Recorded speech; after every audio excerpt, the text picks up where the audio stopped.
iglesia? Gracias a Dios que tenemos aquí una tarde hermosa y lluviosa, donde estamos listos para recibir la palabra y la enseñanza del Señor.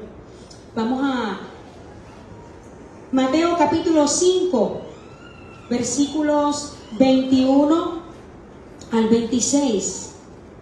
Y leemos la palabra del Señor en el nombre poderoso de Jesús. Oísteis que fue dicho a los antiguos: no matarás, y cualquiera que matare será culpable de juicio.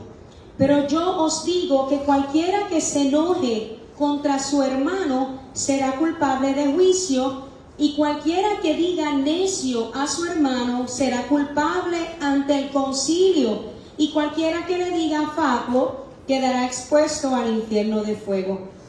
Por tanto, si traes tu ofrenda al altar y allí te acuerdas de que tu hermano tiene algo contra ti, versículo 24 dice: deja allí tu ofrenda delante del altar y anda y reconcíliate primero con tu hermano, y entonces ven y presenta tu ofrenda. Ponte de acuerdo con tu adversario pronto, porque entre tanto que estás con él en el camino, no sea que el adversario te entregue al juez y el juez al alguacil y seas echado en la cárcel. De cierto te digo que no saldrás de allí hasta que pagues el último cuadrante. Y continuando con la enseñanza del Sermón del Monte, que es el fundamento que Jesucristo dejó para sus hijos, para nosotros, los que creemos en Él, vamos a estar hablando sobre ¿qué? Jesús y la ira, lo que Él nos enseña y lo que Él nos pide a nosotros como hijos de Dios que hagamos. Amén. Amén. Tengo una Biblia que dice como título: el asesinato nace en el corazón. Y el otro decía: Jesús y la ira, el homicidio. Y dice: Señor, esto no es tan sencillo como uno piensa. Jesucristo estuvo en el Sermón del Monte. Él comenzó con las bienaventuranzas. Comencé enseñando sobre la culminación del Sermón del Monte, que fue ¿qué? Vamos a ver si se acuerdan. ¿Cuál es la culminación del Sermón del Monte? Ok. Que si construimos nuestra casa, ¿en dónde? Sobre las rocas. El Señor nos va a llamar ¿qué? Prudentes. Pero si construimos nuestra casa sobre la arena, cuando venga la tormenta y venga la lluvia, ¿cómo nos va a llamar el Señor? Necios.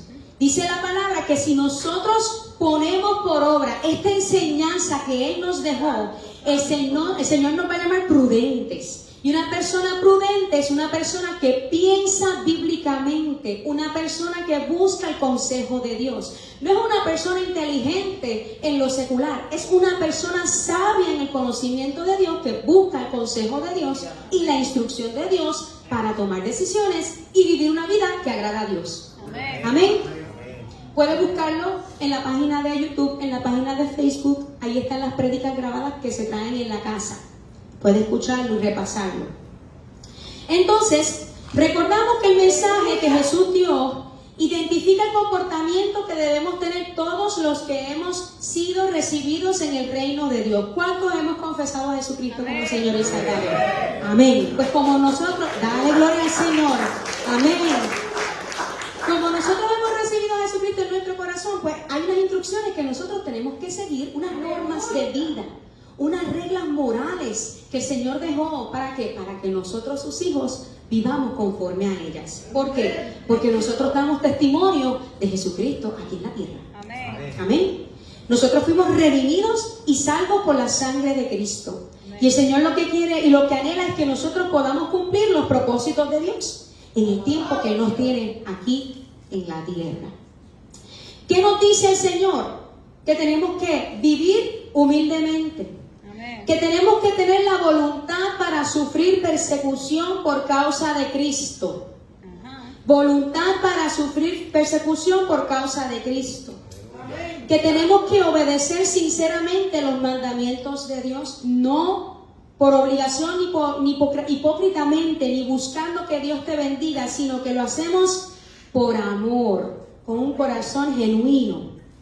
rechazamos la falsa piedad, la hipocresía, y tenemos un comportamiento correcto, genuino, sincero, transparente ante Dios. Llevamos una vida de oración, damos valor y prioridad a los valores espirituales sobre los valores materiales, y por encima de todo reconocemos el señorío de Jesucristo, obedeciendo la voluntad revelada de Dios. Esto es un breve resumen de lo que nos enseña el sermón de Jesús en el monte.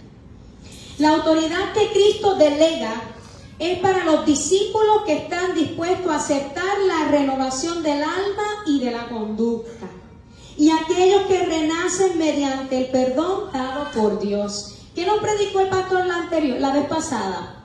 ¿Sobre qué? Jesucristo, ¿qué es qué? La autoridad y el poder absoluto. ¿Y qué el pastor nos enseñó que era poder? Dunamis. ¿Qué más?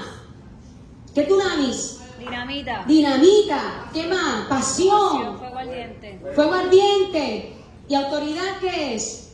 Casa. Autoridad. Dominio. Autoridad, ¿qué es? El que manda. No sé. Dominio. Firmeza, la autoridad. Ustedes saben que bajo la palabra de autoridad, el Señor nos delegó una autoridad. Poder. Nos dio que, usted sabe que el Señor nos dio una jurisdicción y un territorio, una jurisdicción donde nosotros tenemos el dominio espiritual de ese territorio. Amén. Hello, ¿usted está entendiendo? Amén. Donde usted vive, su casa, lo que está alrededor suyo, el Señor le dio la autoridad, la jurisdicción, el territorio para que usted que proclame la verdad de Cristo. Y proclame y clame por esas almas que están alrededor suyo para que le sirvan al Señor. Cuando el Señor nos da autoridad, la autoridad no está escondida debajo de ¿qué? De una mesa, como dice la palabra, ¿de qué? De que nosotros somos la luz del mundo. Y que si nosotros somos la luz, es un grito de autoridad que llevamos a otros ¿a qué? A Cristo. Amén. Que iluminamos la vida de otros, que enseñamos en la vida de otros que la verdad de Cristo. Amén. Amén. Amén. Búsquelo, escúchelo nuevamente. Todas las palabras están grabadas por el Ministerio de Ruach Family en Facebook y el Ministerio Ruach HaKodesh Ministries en YouTube. Cualquier pregunta nos avisan. Entonces, esa autoridad Cristo la delega en aquellos que están dispuestos a renovarse almáticamente, y aquellos que están dispuestos a renovar su conducta y a renacer mediante el perdón que Dios nos da. ¿Ok? Dios no le va a dar la autoridad a una persona que no ha sido renovada en Él, ni va a tener el poder de Dios porque no ha sido ¿qué? Renovado en el Señor. No ha reconocido a Jesucristo como su Señor y Salvador. Como hijos de Dios, el fruto y los dones del Espíritu Santo se van a ir desarrollando en nosotros. El Espíritu Santo, que da los dones de poder para el servicio del reino de Dios, también trabaja en nosotros para que produzcamos cualidades reales de vida, de amor y un carácter santo, un carácter piadoso. La vez pasada estuve trayendo la enseñanza sobre cómo en Jesús se cumple la ley de Moisés, la Torá. Y vemos aquí ahora cómo Jesús demuestra la antítesis, o sea, una contraposición, la oposición de interpretación y aplicación errónea de los líderes religiosos de ese tiempo. Les mencioné la anterior pasada de que el Señor quería que nosotros mostráramos la justicia, no que fuéramos como los escribas y los fariseos, porque no iban a entrar al reino de los cielos, porque ellos mostraban la justicia por obras y no porque creían en Jesucristo como el Señor y Salvador. Y hay una parte donde el Señor Jesucristo condena a los fariseos y a los escribas y a todos los feos y le dice: ustedes están hablando maravilloso y están enseñando la ley perfectamente, pero ustedes no lo practican. Y entonces Jesús le dice al pueblo: ellos están enseñando lo correcto, pero no lo viven. Entonces Jesús le dice: la justicia de ustedes, mis hijos, los que me han recibido como el Mesías, tiene que ser mayor. Y de la única manera que nuestra justicia es mayor a la de ellos es reconociendo y proclamando a Jesucristo. Entonces, aquí Jesucristo Jesucristo comienza hablando de lo que ellos habían escuchado por la ley, por el Antiguo Testamento, y lo que Jesús viene a decirnos ahora. Escuche esto. Jesús viene no a contradecir el Antiguo Testamento, ni a decir esto no es, esto es, sino que Él viene a aplicar la interpretación correcta para que todos nosotros y el pueblo que estaba ahí podamos aplicar la palabra correctamente. Vemos que Jesús en ocasiones comienza diciendo: oísteis que fue dicho. Pero Él no lo dice para corregir el Antiguo Testamento, sino para enmendar, añadir, corregir la interpretación que ha sido aplicada erróneamente del Antiguo Testamento que prevalecía en esa época. Y les voy a traer un ejemplo. En Mateo 5:43, Jesús expresa: oísteis que fue dicho, amarás a tu prójimo y aborrecerás a tu enemigo. Eso no está en el Antiguo Testamento. Dios no dice que tú vas a odiar a tu enemigo. Pero mira lo que dice. Jesús dice: yo os digo, amad a vuestros enemigos, bendecid a los que os maldicen, haced bien a los que os aborrecen y orad por los que os ultrajan y por los que persiguen. O sea, aquí Jesús le está diciendo: tú oíste, te dijeron que ibas a amar a tu prójimo y que ibas a odiar a tu enemigo. Eso es bien fácil. Pero eso no está en el Antiguo Testamento. Es que era una manera de interpretarla incorrecto y lo estaban aplicando incorrectamente. Así que aquí Jesucristo corrige y le dice: tú escuchaste de que ibas a amar al que te ama, a tu prójimo, al que te trata bien, y al que te trata mal lo vas a detestar y lo vas a maltratar. No. Un reto mayor, lo que dice la palabra desde un principio, que vas a amar a Dios sobre todas las cosas y a tu prójimo como a ti mismo. Y Él le dice: vas a amar a tus enemigos, vas a bendecir a los que te maldicen, vas a hacerle bien a los que te odian y vas a orar por los que te ultrajan y los que te persiguen. ¡Qué poderoso! El Antiguo Testamento nunca dice que alguien deba aborrecer a su enemigo. Y esto demuestra que Jesús no estaba haciendo correcciones al Antiguo Testamento, sino a las interpretaciones incorrectas que se aplicaban del Antiguo Testamento. Sabemos y conocemos por la palabra de Dios que Dios odia al mal, y ese es un tema central del Antiguo Testamento. Se consideraba que los que encarnaban el mal eran los enemigos de Dios, y lo vemos mucho en los Salmos, y era lógico que la gente lo odiara porque estaban haciendo las cosas malas ante Dios. Pero Dios nunca ordenó esa clase de odio. Y aquí Jesucristo lo corrige. Entonces, cuando leemos el Sermón del Monte, luego de que Jesucristo dice: yo soy el que cumplió la ley, pues entonces Él empieza a corregir y añadir. Ay, esto es glorioso. Preste atención. Gracias, Señor. Y entonces, en Mateo 5, del 21 al 26, Él dice: oísteis que fue dicho a los antiguos.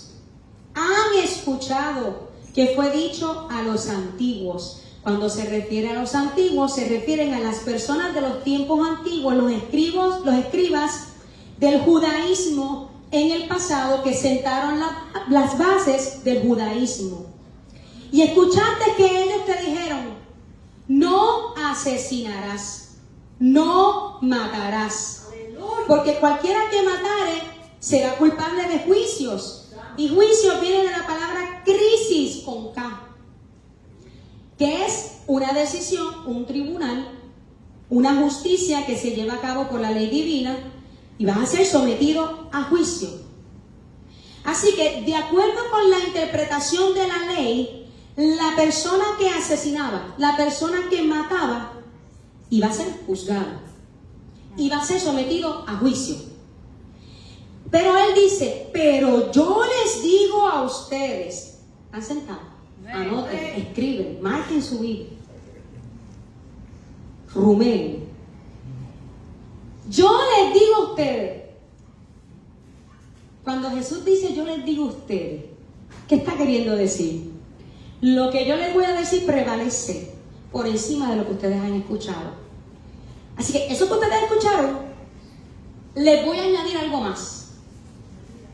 O les voy a corregir. ¿Y qué dijo Jesús?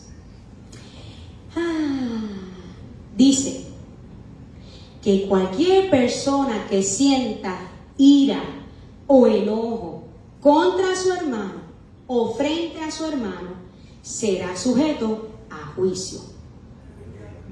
Así que aquí Cristo le añade algo más. Él no rechaza lo que ya habían aprendido sobre la ley de Dios, sino que nos está dando un mayor entendimiento y un mayor conocimiento en la intención original del pasaje. ¡Aleluya! Matar es fácil, matarte y ya. Pero aguantar la ira y el enojo contra un hermano y contra una persona. Aleluya. Santo, aleluya. Entonces Jesús, en el Sermón del Monte, donde Él estaba dando el pasto fresco a la multitud de personas que estaban allí, le dice: escuchaste de los antiguos, de los que sentaron las bases del judaísmo, que no mataras, porque eso es un mandamiento también de Dios, lo dice la palabra. Cualquiera que mate va a ser culpable de juicios. Pero yo te voy a añadir, y yo les digo a ustedes, que aquel que sienta ira o enojo contra su hermano o frente a su hermano va a ser sujeto a juicio. Santo. ¿Han escuchado de la Torá que aquellos que asesinen tendrán que enfrentar un juicio? Pero yo, el Mesías, Jesucristo, el Salvador, le digo a ustedes, que aquellos que sientan ira, enojo contra su hermano, va a ser sometido a juicio. El sexto mandamiento de Dios, ¿cuál es? Este es fácil. ¿De qué estamos hablando? Matará, no matará. Exacto, muy bien, te ganaste la paleta, ¿eh? El sexto mandamiento, precepto de Dios, dice: no matarás. Éxodo 20:13, que viene de ratzak, un acto criminal de matar a otro ser humano, asesinar, homicidio por descuido o negligencia. Y este verbo no se utiliza en el Antiguo Testamento en referencia a las muertes que ocurrían durante la guerra. Eso es otro tipo de muerte. Pero si dice: ay, pero yo soy policía, te tengo que disparar, yo no quiero matar a nadie. ¿Y usted sabe todos los soldados que han matado a gente en otros lados? ¿Cómo vamos a encajonar eso? Yo no puedo estar en eso porque yo no puedo matar a nadie. Pero hay que defender una nación, hay que defender un país, hay que defender una familia. Dios nos libre de estar en una posición así. Amén, amén. Pero si hay que hacerlo, hay que hacerlo. Pero no es el acto de asesinar voluntariamente, maquiavélicamente, pensándolo. Eso es pecado. El matar se castigaba en esos tiempos con pena de muerte. El principio fundamental de la ley de Dios, de la Torá, estaba basado en los mandamientos. En Levítico 19:18 encontramos el mandamiento opuesto a matar, que nos dice: amarás a tu prójimo como a ti mismo. Aleluya. No odiarás ni aborrecerás a tu hermano en tu corazón. Esto es Levítico 19:17. Dice: no aborrecerás y no odiarás a tu hermano en tu corazón. Y me ministra mucho esto. Dice: razonarás con tu prójimo para que no participes de su pecado. No aborrecerás, no odiarás a tu hermano en tu corazón. Razonarás con tu prójimo para que no participes de su pecado. Se está claro cuando las escrituras nos enseñan que no se debe abrigar odio en el corazón, sino que debemos razonar, analizar, pensar para llegar a una conclusión con nuestro prójimo, para que no participemos de su pecado. Diga, ouch. Yo no sé, pero esto a mí me dio bien duro. Proverbios 27:5-6 dice: una reprensión franca, manifiesta, es mejor que amar en secreto. Una reprensión franca que se manifiesta, que se expone, es mejor que amar en secreto, que tener un amor oculto.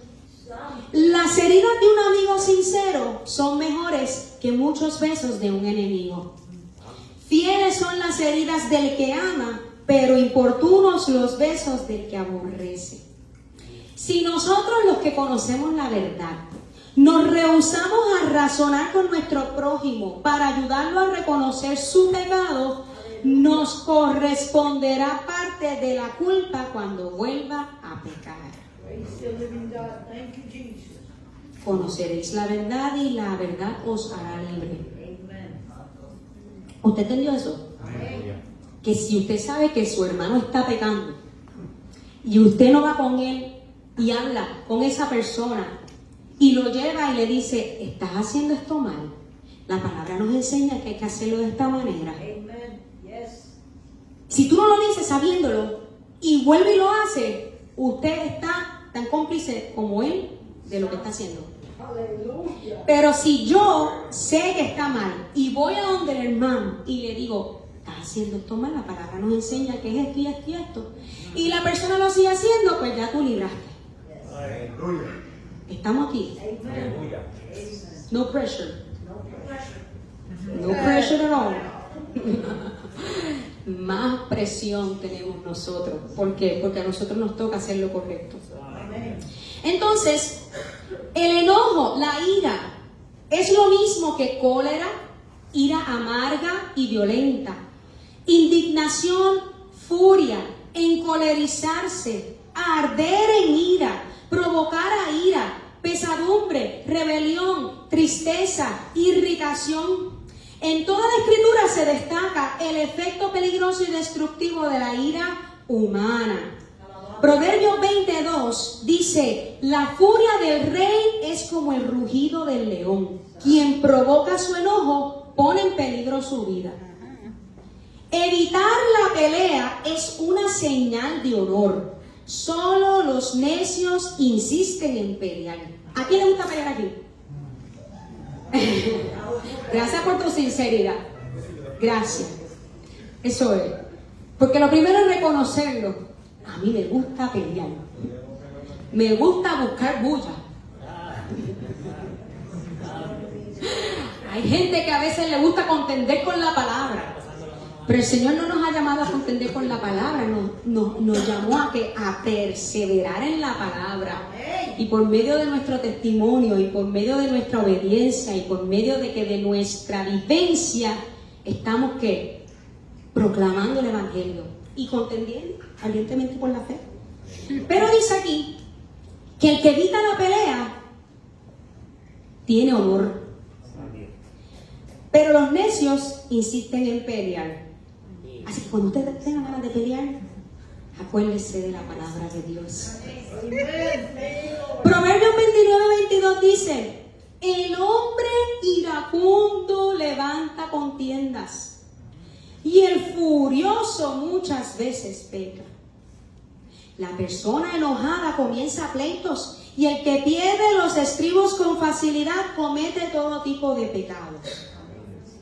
Eclesiastés 7:9 dice, no te apresures en tu espíritu a enojarte. Controla tu carácter, porque el enojo es el distintivo de los necios. Aleluya. Dice, el enojo reposa en el seno de los necios. Y cuando estudiamos la palabra al principio, el Señor llama necio ¿a quién? Aquellos que conocen la palabra de Dios, pero no la ponen por obra. Todos los que conocemos la palabra de Dios y lo que nos dice que tenemos que hacer y no lo ponemos por obra, el Señor los considera necios. Y esos son los que construyen sobre la arena. Cuando viene el problema, cuando viene la lluvia, cuando viene y golpea con ímpetu, esa casa se desmorona, se rompe, se destruye, porque no está cimentada sobre la verdad de Cristo. Así que dice que no te apresures a enojarte, porque tienes que controlar tu carácter, porque el enojo es distintivo de los necios. Efesios 4:31 dice: quítense de vosotros toda amargura, enojo, ira, gritería y maledicencia, y dice, y toda malicia. Santiago 1:19-20. Mis amados hermanos, quiero que entiendan lo siguiente: todos ustedes deben ser rápidos para escuchar, lentos para hablar y lentos para enojarse. A veces somos rápidos enojando. Dáselo al Señor. Dáselo al Señor. Alabado sea tu nombre, Padre. Ayúdanos a vencer.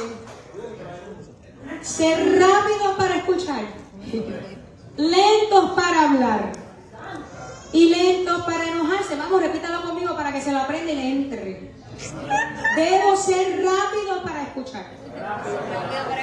No, repita. Debo ser rápido para escuchar. Escuchen lo que les estoy diciendo que repitan. Debo ser rápido para escuchar, lentos para hablar, y lentos para enojarme.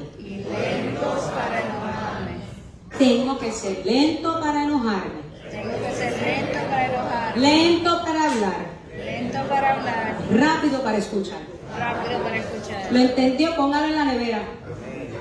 Que no es rápido me enojo, rápido hablo y no voy a escuchar. Y lento escucho. No. La fórmula es rápido, lento, lento. Rápido escucho, lento hablo y lento me enojo.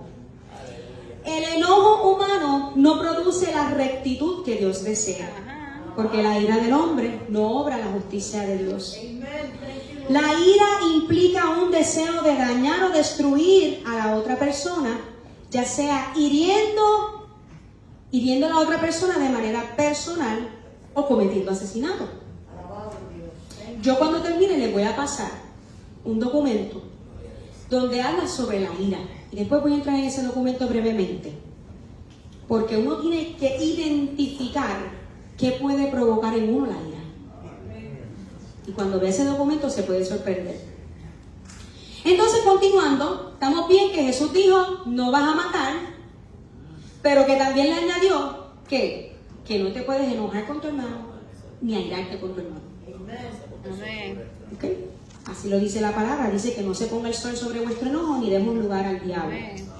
Entonces continúa diciendo, y cualquiera que diga necio a su hermano será culpable ante el concilio. ¿Usted sabe lo que significa eso? Pero es que yo le digo necio a cualquier persona. Eso no significa nada. Lo que pasa es que no es el necio de aquí, cultural. Viene de raca. Dice, cualquiera que le diga raca a su hermano, que es una palabra de origen arameo, que viene del rey, que es en hebreo, que es un sumo desprecio. Estás diciéndole a esa persona que es una persona vacía, indigna, es el más absoluto insulto en esos tiempos, que no vale nada, que es ocioso, que es un vagabundo, que está desprovisto de algo, que carece de valor espiritual alguno, es una persona réproba, que es carente de cualquier valor y de cualquier cosa que lo conecte con Dios. Eso es lo que significa raca, que lo traducen en necio. ¿Y usted sabe qué significaba eso? No. Uno pensaba necio, no, pero cuando uno busca, uno dice, ay Señor, ayúdanos Dios. Cualquiera que le diga raca a su hermano va a ser traído ante el concilio, ante el Sanedrín. ¿Por qué? ¿Por qué es tan ofensivo para Dios decirle a una persona, raca, tú no vales nada, tú careces de valor espiritual, tú eres un réprobo? Un réprobo es una persona que no es aprobada por Dios, que está carente de cualquier valor.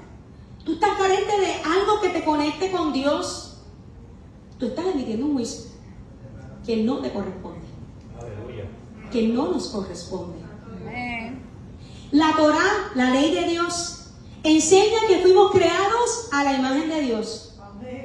Y esa ofensa lo que dice es que en esa persona no hay nada valioso que lo conecta con Dios. No tiene ninguna conexión alguna con Dios. Tú no puedes decirle, eres un error, porque en esos tiempos iban a ser traídos ante el concilio.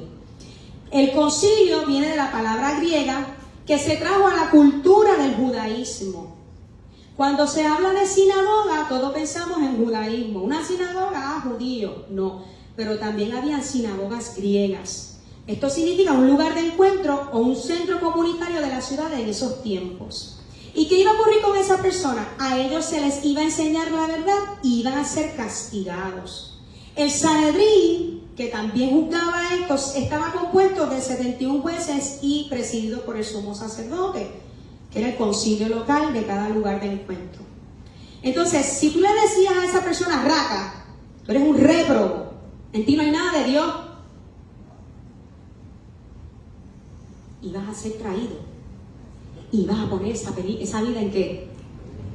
En peligro de muerte, porque esa era la condena. Entonces, le decía, y cualquiera que le diga fatuo, de la palabra moré, que en sustantivo es tonto, necio o simple, mente cerrada, insensato, absurdo, sin propósito, sin poder. Acusas a alguien de no estar funcionando adecuadamente y tiene que ser juzgado. Cuando Jesús le dice, si tú le dices fatuo, ustedes se acuerdan cuando se trajo la enseñanza de que nosotros somos la sal de la tierra, pero que si la sal pierde su more, se pone insípida, pierde su propósito, no sirve para nada, va a ser pisoteada y hollada por el mundo, representando a nosotros en la iglesia. Que si nosotros perdemos nuestro poder en el Señor y no cumplimos el propósito de Dios, el mundo nos va a pisotear, el mundo nos va a dar y no vamos a cumplir el propósito de Dios. Y eso es lo que significa, pierde su poder, pierde su propósito. Entonces, si tú le dices a una persona, tú eres un fatuo, tú le estás diciendo, tú perdiste tu propósito en el Señor, tú no tienes poder en Dios, tú no estás cumpliendo tu propósito. ¿Quién eres tú para decir eso? ¿Quién soy yo para decir eso? Entonces Jesucristo le dice, y cualquiera que le diga fatuo, ¿a quién? A su hermano, dice que va a quedar expuesto al infierno de fuego. Cuando decimos que alguien está funcionando mal, lo estás preparando para ser ejecutado, lo estás condenando y te estás condenando tú al fuego del infierno.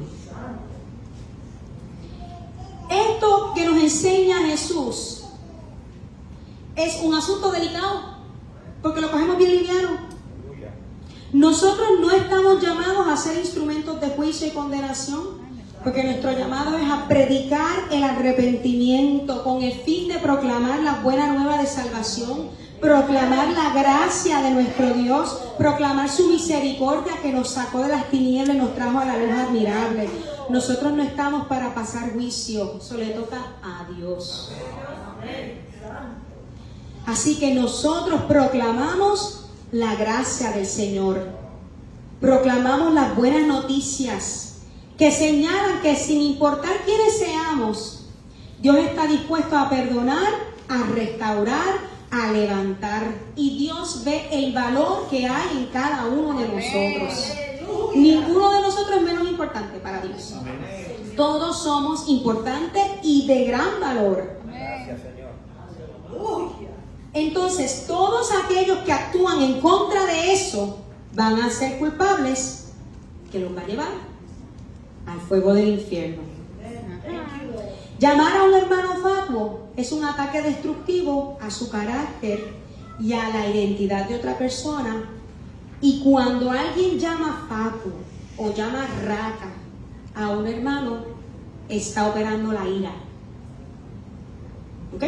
Ajá. Ok. Ahí lo tengo. Versículo 23.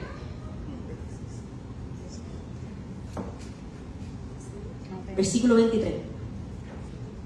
Por tanto, siéntese en su silla, amárrese bien, póngase el cinturón, que seguimos aquí aprendiendo.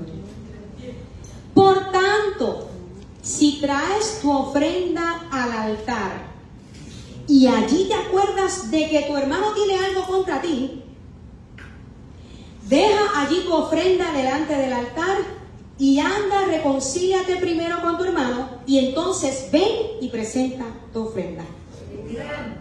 Si traes, si presentas, si rindes, si ofreces tu ofrenda, y la palabra ofrenda viene de doron, que significa presente, regalo, un sacrificio, una expresión de honor, una expresión de adoración.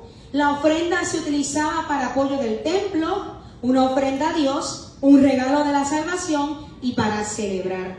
Pero esto es bien importante que usted lo entienda, porque para Dios, mayor que la ofrenda que uno pueda traer, Él quiere la reconciliación de tu corazón. Usted tiene que entender esto. Te damos gloria a Dios. Si traes tu ofrenda al altar y tú te acuerdas que tú tienes algo contra tu hermano, contra tu hermana, contra el vecino, contra la vecina, contra cualquier persona, dice, deja allí tu ofrenda, no la presentes todavía. Porque cuando nosotros presentamos es un sacrificio, es una expresión de honor. Yo no puedo presentar una ofrenda de honor cuando yo tengo enojo en mi corazón. Yo no puedo expresar una ofrenda de gratitud a Dios cuando todavía no quiero perdonar a mi ex esposo, o a la que me maltrató, o al que me hizo, al que me pisó el callo.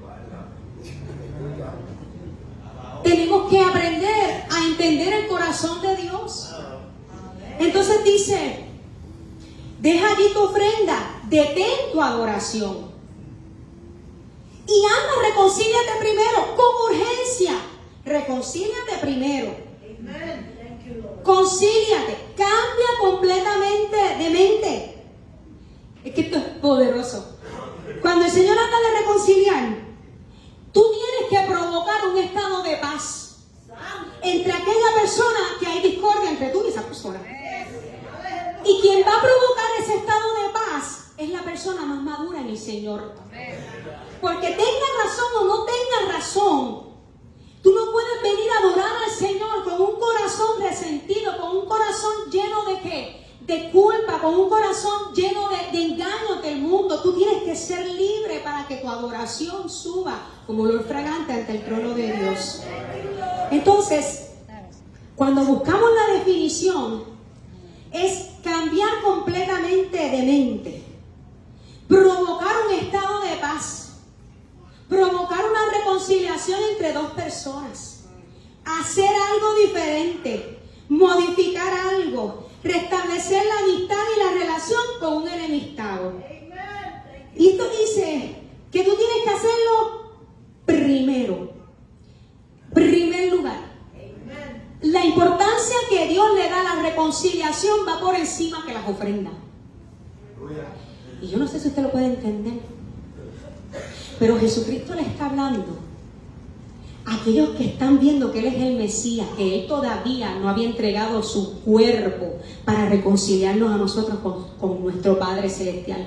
Porque por medio de Jesucristo es que nosotros fuimos reconciliados con Él. Entonces dice, cuando hay algún problema entre dos individuos, y sabes que alguien tiene algo en tu contra, esté o no esté en lo correcto, detén tu adoración. La prioridad es ir a donde está esa persona y hacer todo lo posible por arreglar el asunto. Tienes que provocar un estado de paz. Porque si no estás dispuesto a hacerlo, tu adoración no va a tener unción, tu adoración no va a poder, no tiene poder, tu adoración no tiene autoridad. Y esto no se trata de quién tiene o no quién tiene la razón. Ya ese programa se acabó. Aquí nadie tiene la razón, aquí la razón la tiene Cristo. ¿Qué dice la palabra que yo tengo que hacer? Amén. No es como que, es que me hicieron esto y tienen que pagar por esto. Déjaselo a Dios. Amén. Pues el Señor lo dice. A Jesucristo lo crucificaron, lo mataron, lo hicieron trizas y Él no hizo nada. Y Él en la cruz, lo único que dijo fue: Padre, perdónalos porque ellos no saben lo que hacen. Pues lo mismo, perdónalos porque no saben lo que hacen. Voy a obedecerte, voy a vencer ese orgullo, Aleluya. voy a pedir perdón, voy a tratar de provocar paz en esta relación, voy a buscar la manera de reconciliarme con mi hermano, la reciba o no la reciba. Tú hiciste el intento porque tú amas a Dios, por amor a Dios. No se trata de quién tiene o no tiene la razón. Como hijos de Dios, hacemos el esfuerzo, todo lo que está en nuestro poder para reconciliar y arreglar las cosas. Porque para Dios lo importante es la reconciliación. Reconcíliate primero con tu hermano y luego preséntame adoración. Luego dame honra. Luego dame ofrenda de gratitud. Jesús aconsejó a todos los que tengan conflictos con otra persona a reconciliarse antes de que presentaran la ofrenda de adoración a Dios. Entonces, muchos vienen a la iglesia con la expectativa de presentarle a Dios un corazón lleno de admiración, de adoración, y quieren, como digo, aparentar de que somos los más llenos de Dios, cuando el corazón está lleno de ¿qué? De ira, de amargura, de falta de perdón, de dolor, de culpabilidad, de soledad, de tristeza. Entonces, no podemos darle una adoración a Dios si estamos en conflicto con un hermano, con una hermana, con una esposa, con un esposo, con un hijo, con una hija, con un jefe, con cualquier persona. No importa quién sea, no podemos darle la adoración a Dios si hay un conflicto. Y Jesús está diciendo: deja la ofrenda, no me la presentes, reconcíliame, provoca la paz entre ustedes. Eso es glorioso, es glorioso. Cuando hay guerras y conflictos, hay orgullo en el corazón. Cuando hay guerras y conflictos, hay orgullo en el corazón. Y las guerras no son las que están ocurriendo ahora mismo en Israel, con los palestinos, ni lo que está ocurriendo en Rusia. No. Ustedes saben que se levantan guerras en los hogares. Los matrimonios parece como si estuviera uno lanzando una metralleta y el otro una bomba atómica. Y están en un hogar y parece una guerra. Entonces, eso viene del corazón. Eso es orgullo, de la concupiscencia. Yo quiero ganar, yo quiero ganar, yo quiero ganar. ¿Por qué quieres ganar? ¿Cuál es la lucha de querer ganar? ¿Cuál es la lucha de decir yo tenía la razón? Orgullo, orgullo, orgullo, orgullo. ¿Qué sacó? Nada. A Eva Ah, bueno. y a Adán. ¿De qué? Del paraíso. El orgullo se dejó seducir por la serpiente, por Satanás. ¿Quién sacó a Satanás del cielo? Dios. ¿Por qué lo sacó? Por orgulloso, porque él quería ser más que Dios. Por soberbia. Primera de Juan 4:20 dice: si alguien dice yo amo a Dios, pero odia a su hermano, dice la palabra que es un mentiroso. Pues el que no ama a su hermano, a quien ha visto, no puede amar a Dios a quien no ha visto. Aleluya. Posiblemente vemos en la iglesia adoradores airados que entran y salen sin nunca poder ver a Dios. Ustedes, no sé si ustedes lo han sentido, pero nosotros adoramos al Señor, le damos alabanza, levantamos nuestras manos y de momento uno siente una pesadez. Señor, esto rompe. Y empezamos ahí a clamar al Señor, a adorar al Señor para que rompa, para que rompa, para que rompa. Porque hay veces que hay adoradores airados. Y podemos estar levantando nuestras manos y cantándole al Señor, yo te amo y quiero servirte toda mi vida, pero mi corazón está lleno de amargura y de ira. Y eso detiene la adoración. Eso obstaculiza la adoración a Dios. Y hay que estar ahí. Dios mío, rompe. Entonces tenemos que examinarnos. ¿Tengo ira en mi corazón? ¿Tengo resentimiento? ¿Tengo culpa? ¿Estoy frustrado? ¿Estoy frustrada? ¿Estoy decepcionado? ¿Decepcionada? Quiero ver esto de Dios, pero no lo veo. No pelee con Dios. Dios siempre va a ganar. Amén. Camina en los propósitos de Él. La amabilidad nos permite entrar a la adoración. El amor no contaminado, Dios lo recibe. Es lo que Él busca en nosotros. Un corazón alegre, un corazón sin resentimiento, que da la adoración genuina a Dios. Y me ministra mucho eso, un amor no contaminado. Porque muchas veces nos enseñaron a amar y nos amaron con mucha toxicidad. Y como el corazón está lleno de ¿qué? De dolor, pensamos que ese es el verdadero amor.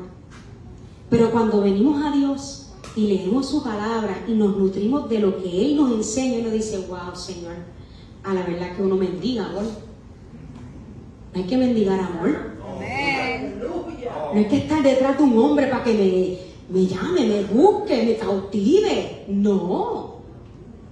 Tiene a Dios. Y Dios pone.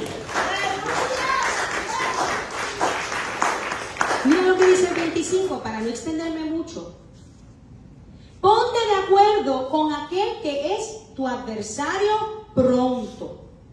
Entre tanto que estás con él en el camino, no sea que el adversario te entregue al juez y el juez el alguacil y seas echado en la cárcel. De cierto te digo que no saldrás de allí hasta que pagues el último cuadrante. Esto es Jesús hablando. El sermón del monte. Él está explicando a su pueblo, a sus hijos, cómo nosotros tenemos que comportarnos. Amén. Y le dice, ponte de acuerdo. O sea, tienes que ser de mente buena.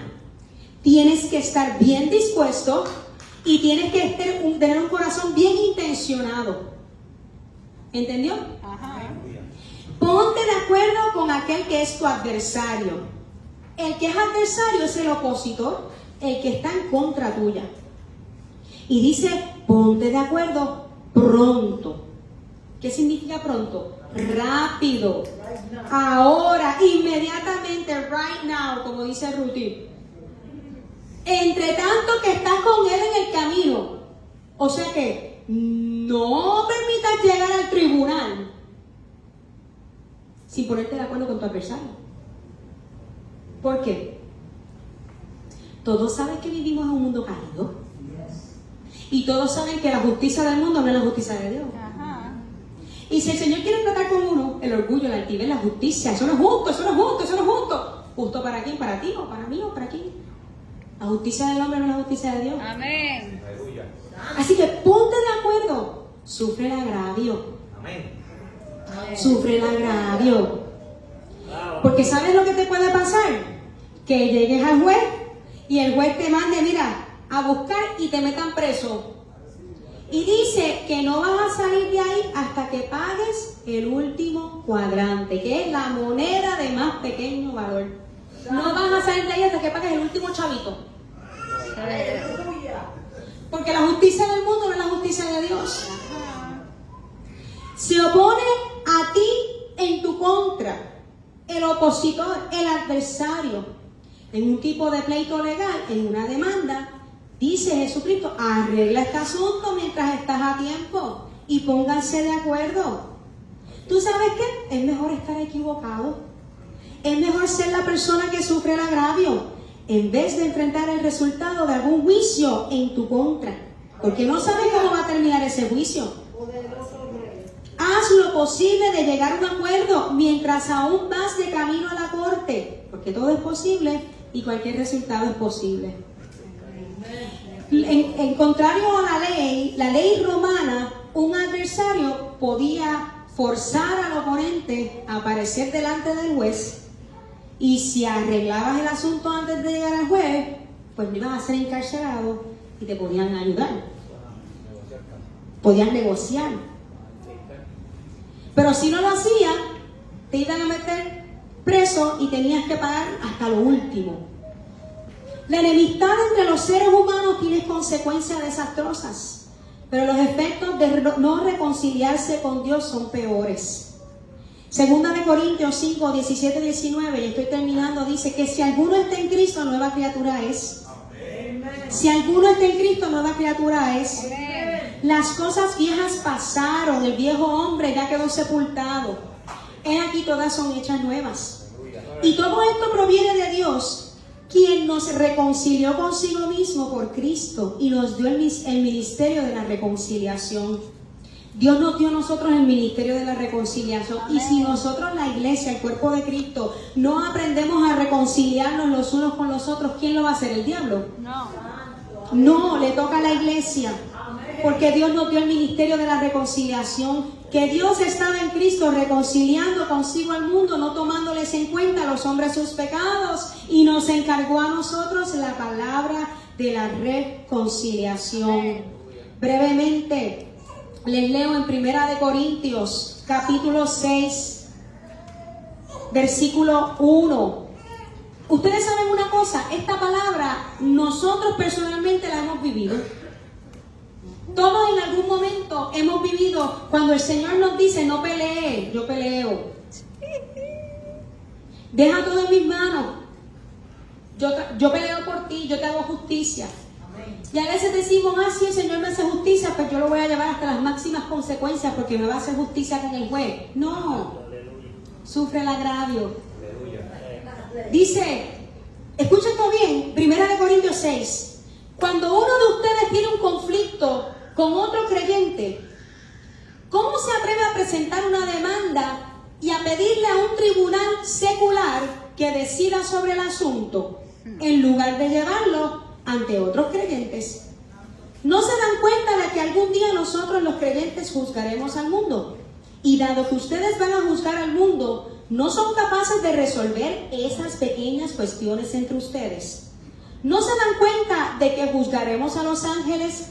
Así que deberían ser capaces de resolver los conflictos comunes y corrientes que ocurren en esta vida.